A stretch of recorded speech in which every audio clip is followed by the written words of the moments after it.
టైంకి ఇంట్లో cake cut చేస్తూ ఎంతో సంతోషంగా ఉన్న నా మనవరాలు ఈ రోజు పోలీస్ స్టేషన్లో ఉంది. దీనికి కారణం నువ్వు కదా? నువ్వు చేసిన పనికి ఆపండి అత్తయ్య. నా కూతురు ఇలాంటి పని చేసిందని నేను బాధపడుతుంటే మీరు దీపం తిడతారేంటి? ఇది సాక్ష్యం చెప్పడం వల్లే కదా పోలీసులు తీసుకెళ్లారు. ఏ ఆధారం లేకుండానే పోలీసులు ఇంటి వరకు వచ్చారనుకుంటున్నారా? కార్ నంబర్ తెలుసుకున్న వాళ్ళకి కార్ నడిపింది ఎవరో తెలుసుకోవడం పెద్ద కష్టమేం కాదత్తయ్యా. దీప నిజం మాత్రమే చెప్పింది. తప్పు చేసింది నా కూతురు. ఆ రోజు పంతులు గారు చెప్పారు దాని జాతకం సరిగ్గా లేదు, అవమానాలు ఎదురవుతాయి అని. అదిప్పుడు కళ్ళ ముందు కనపడుతోంది.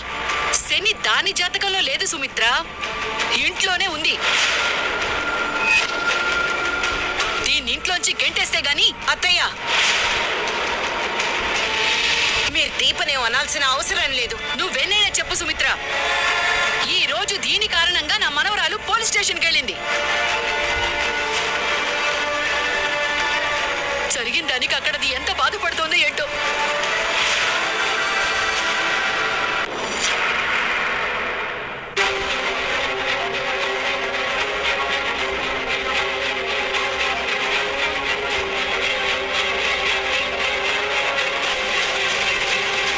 కూర్చోండి.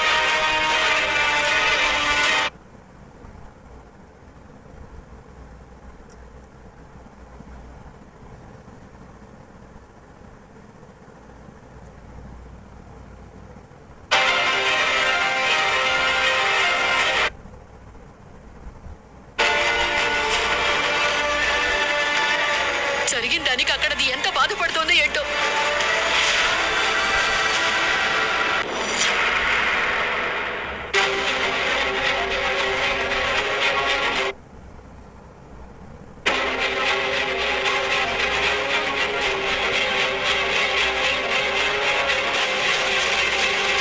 కూర్చోండి.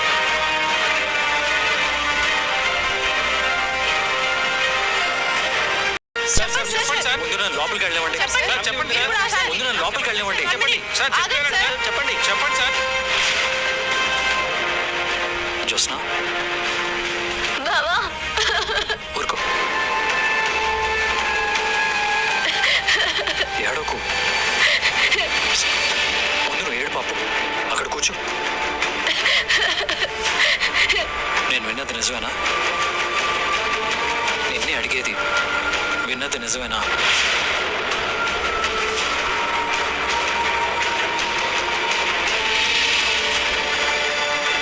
ఎందుకు చేసావు? తెలిస్తే చెయ్యను కదా బావా. ఎంత పెద్ద ఇష్యూ అయిందో చూసావా? ఇది నా ప్రమేయం లేకుండానే జరిగింది. కారు ఎవరు డ్రైవ్ చేశారు? నేనే.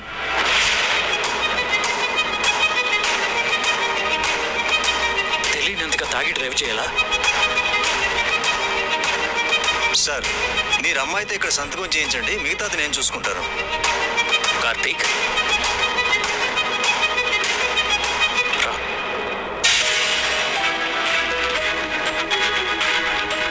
అక్కడ సంతకం పెట్టమ్మా.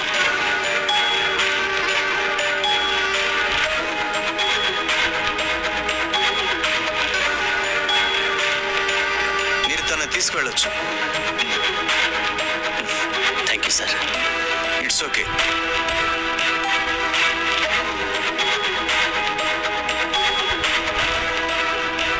ఆగు, బయట మీడియా ఉంది, ఫేస్ కవర్ చేసుకో.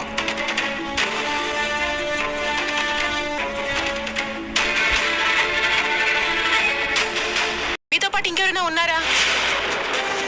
డబ్బుంది కదా అని తాగి కారు నడుపుతూ ఎవరినైనా చంపచ్చు అనుకుంటున్నారా? ప్లీజ్ జరగండి సార్. నువ్వు అడిగిన దానికి సమాధానం చెప్పండి సార్. సార్, ఇది పబ్లిక్ ఇష్యూ. మీ అమ్మాయి తాగి 3 ప్రాణాలు తీపోయింది. ముందు మనం ఇక్కడి నుంచి వెళ్దాం పదండి. ఆగండి. రోల్ మోడల్ మీరే. ఇలా తాగి కారుతో జనాల్ని చంపడమేనా ఆదర్శం అంటే? చెప్పండి సార్. చెప్పండి. మీకు ఇచ్చింది మిస్ హైదరాబాద్ కిరీటం, మనుషులను చంపే లైసెన్స్ కాదు. ప్లీజ్ ఆగండి. చెప్పండి సార్. మావయ్య మీరు కారెక్కండి. నాకు సమాధానం చెప్పండి. నాన్న మీరు కారెక్కండి. చెప్పండి మేడం. సార్ సమాధానం చెప్పండి సార్. సమాధానం చెప్పకుండా వెళ్ళిపోతారే. మేడం మేడం మేడం చెప్పండి. చెప్పండి మేడం. చెప్పండి మీరైనా చెప్పండి. అలా వెళ్ళిపోతారే. డబ్బు ఉంది కదా అని ఏం చేసినా తప్పించుకోవచ్చు అనుకుంటున్నారా? చెప్పండి. రాసేస్తారా? చెప్పండి మేడం. హలో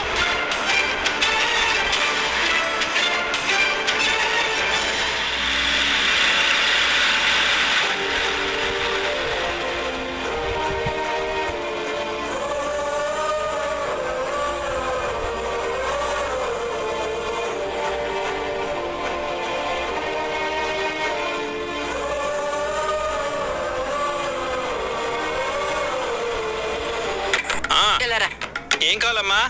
ఇక్కడ భోజనం ఎంత? 100 రూపాయలు. 100 రూపాయలే. నేను అడిగింది ఒక్క పూటకేరా. నేను చెప్పింది ఒక్క ప్లేట్కే.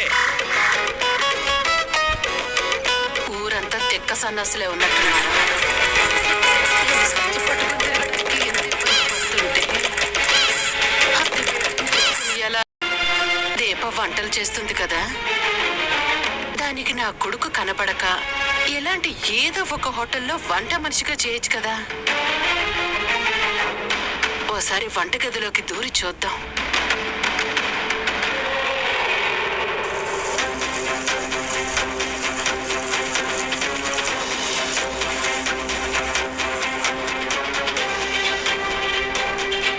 దీపా ఏమ్మా? నేను కాదులే అమ్మా, నువ్వు గిన్నెలు కడుక్కో. ఏమా నువ్వు ఇక్కడేం చేస్తున్నావు? భోజనం అక్కడ తినాలి. వస్తున్నాను బాబు, నువ్వు వెళ్ళు. ఇది తినేసి ఎక్కడికి పోయి వెతుక్కోవాలో ఏంటో. ఆ ఇల్లు అయితే మల్లేష్ గడికి చచ్చినా పోనివ్వకూడదు. ఎలాగైనా నా కొడుకుని కోడల్ని పట్టుకోవాలి.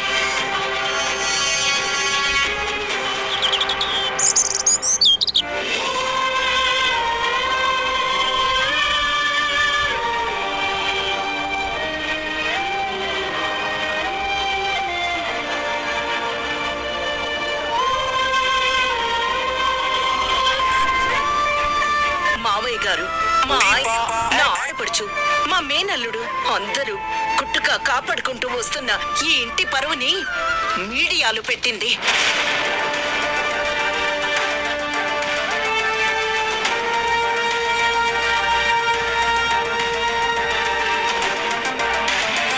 ఈ రోజు మాటల్లో అడిగిన వాళ్ళే రేపు రాతల్లో రాస్తారు. చూడకుండా ఉండడానికి అవెక్కడో దూరంగా ఉండవు. ఉదయం లేవగానే చదివే న్యూస్ పేపర్లలో ఉంటాయి.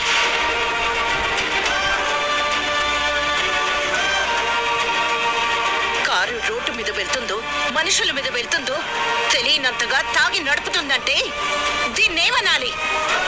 అనవలసింది దీని కాదు, అదిగో దాన్ని.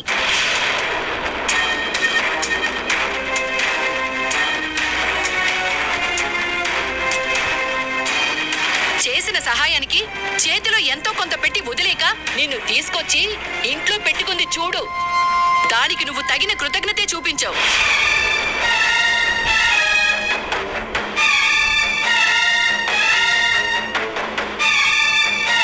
ఏం జరిగిందో నాకు తెలియదు కదమ్మా.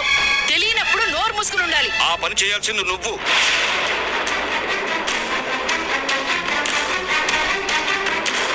నీ నీడ కూడా నా మనవరాల మీద పడటానికి వీల్లేదు అని చెప్పాను. ఎందుకో తెలుసా? నువ్వు చేసిన గారాబానికి ఏదో ఒక రోజు ఇలా అందరి ముందు తలదించుకోవాల్సిన పరిస్థితి వస్తుందని నాకు ముందే తెలుసు. తప్పు చేసిందని వదిలేసి అందరూ నన్నంటారే. పారు, ఇప్పుడు దీన్ని ఇంకా పెంచడం అవసరమా? లేకపోతే ఏంట్రా, వీళ్ళందరూ నేను తప్పు చేసినట్టు మాట్లాడుతున్నారు.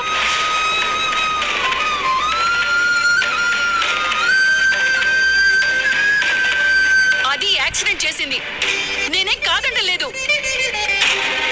ఆ ఆడపిల్ల పరువు రోడ్డును వేయడం ఎందుకని బంటు గాడిని పంపించాలనుకున్నాను.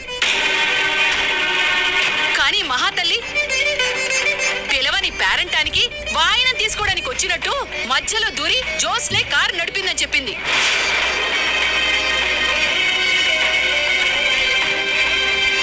ఇంకా తర్వాత ఏముంది? పోలీసులు పట్టుకెళ్లారు, మీరు తీసుకొచ్చారు. నా మనవరాలికి పరిస్థితి వచ్చిందంటే దానికి కారణం ఈ దీప కాదా?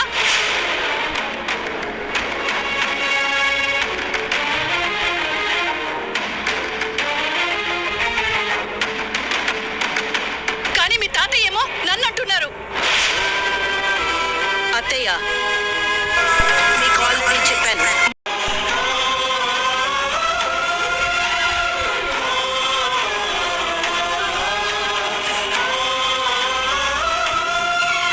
నేను నిజం చెప్పి తప్పు చేశానని అర్థమైంది.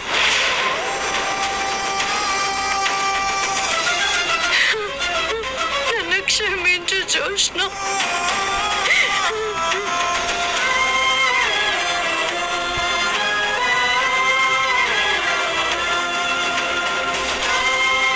డబ్బుంది కదా అని తాగి కారు నడుపుతూ ఎవరినైనా చంపచ్చు అనుకుంటున్నారా? నీకు ఇచ్చింది మిస్ హైదరాబాద్ కిరీటం, మనుషులను చంపే లైసెన్స్ కాదు.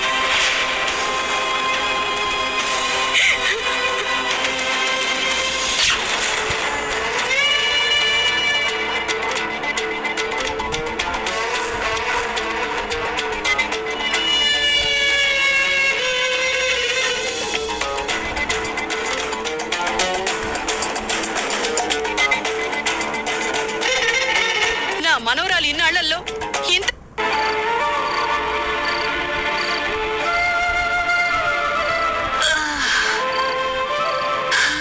ఎక్కడని వెతకలరా మిమ్మల్ని? దీప కోసం ఇప్పటిదాకా చాలా హోటళ్లు వెతికాను, అందులో ఎక్కడా లేదు. అసలు ఎక్కడుందో, వేరే ఊళ్ళో ఉందో కూడా అర్థం కావట్లేదు. ఫోన్ చేద్దామంటే దీప ఫోన్ పనిచేయట్లేదు. ఫోన్ కూడా పనిచేయడం లేదంటే ఇక ఊరికొచ్చే ఆలోచన లేనట్టే కదా. రేపు ఒక్కరోజు వెతికి ఊరెళ్ళిపోతాను. చివరిసారిగా మీ మొహం చూసి వెళ్దామని ఆగాను. ఎక్కడికి వెళ్తున్నావురా? పోలీస్ స్టేషన్కి.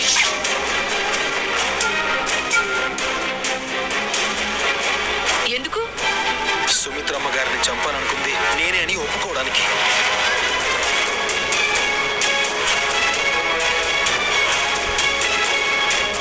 ఉన్నట్టుండి నీకేమైందిరా? నన్ను చంపమని చెప్పింది కూడా మీరేం చెప్తాను. బంటు, ఇంకొద్దమ్మా,